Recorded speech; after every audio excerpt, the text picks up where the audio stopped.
আচ্ছা, আপনার অবসরের পর কোনটি আপনার জন্য সবচেয়ে বেশি লাভজনক হবে? এনপিএস নাকি পিপিএফ? তো ৳৫০,০০০ বিনিয়োগে কোনটা থেকে কত বেশি আপনি রিটার্ন পাবেন, সমস্ত কিছু এই ভিডিওতে আজকে আলোচনা করব। ভিডিওটি অবশ্যই শেষ পর্যন্ত দেখুন। আর ভিডিও শুরু করার আগে বলে দিই, এই সমস্ত ইনফরমেশন বিভিন্ন মিডিয়া, নিউজ আউটলেট এবং ইন্টারনেট থেকে সংগ্রহ করেছি। তো যেকোনো সিদ্ধান্ত নেওয়ার আগে নিজে একবার রিসার্চ করে নেবেন। তো চলুন শুরু করি। দেখুন, অবসর গ্রহণের কথা ভাবলে সবারই মন ভেঙে যায়, কারণ অবসর গ্রহণের পর আয়ের উৎস কমে যায়, ফলে বেশিরভাগই চাহিদা পূরণে সমস্যা হয়। যদি আপনি চান যে অবসর গ্রহণের পর কোনো টেনশন ছাড়াই জীবনযাপন করবেন এবং আপনাকে কারো কাছে টাকার জন্য হাত পাততে হবে না, তাহলে এই প্রতিবেদনে একটি বিনিয়োগের বিকল্প নিয়ে আলোকপাত করা হবে। দেখুন, আমরা পিপিএফ এবং এনপিএসের মতো দুটি জনপ্রিয় স্কিম সম্পর্কে কথা বলছি। এই দুটি স্কিমই চাকরিজীবীদের মধ্যে খুবই জনপ্রিয়।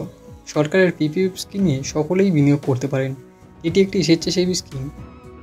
একই সঙ্গে যে কেউ এনপিএস স্কিমেও বিনিয়োগ করতে পারেন, তবে বিনিয়োগ করার আগে অবশ্যই দুটি স্কিমের মধ্যে পার্থক্য জেনে নিন।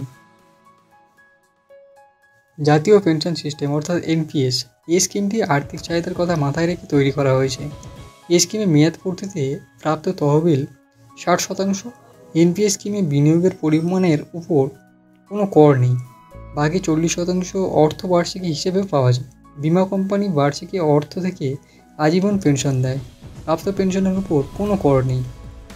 যদি কারোর মাসিক আয় ভালো হয়, তাহলে আপনি পিপিএফ স্কিমে বার্ষিক সর্বোচ্চ 1.5 লক্ষ টাকা পর্যন্ত বিনিয়োগ করতে পারেন। পিপিএফে বিনিয়োগের পরিমাণ ভারতীয় আয়কর আইনের ধারা 80C এর অধীনে কর ছাড়যুক্ত। এই স্কিমে মেয়াদ পূর্তিতে প্রাপ্ত পরিমাণ এবং সুদের উপর কোনো কর নেই।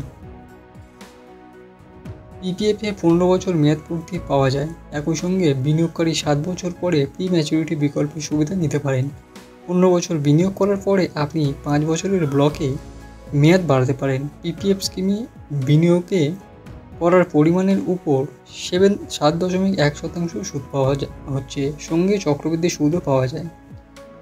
এবার আসছে পিপিএফ এবং এনপিএসের মধ্যে পার্থক্য কী। আমরা আপনাকে বলে দিই যে পিপিএফে প্রাপ্ত রিটার্ন নির্দিষ্ট নয়, তবে প্রাপ্ত তহবিল, ইকুইটি এবং ঋণের বিনিয়োগ থেকে প্রাপ্ত রিটার্নের উপর নির্ভর করে।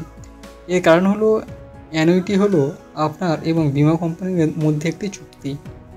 তো বিমা কোম্পানির মধ্যে চুক্তি অনুসারে এনপিএসে কমপক্ষে 40% অর্থ বার্ষিকী হিসাবে নেওয়া খুবই গুরুত্বপূর্ণ। এই পরিমাণ যত বাড়বে, পেনশন তত বেশি হবে। অবসর গ্রহণের পরে অ্যানুইটিতে বিনিয়োগ করা অর্থ পেনশন হিসেবে পাওয়া যায়। এনপিএসের একটি বিশেষ বিষয় হলো এর অবশিষ্ট অর্থ একসঙ্গে তোলা যেতে পারে।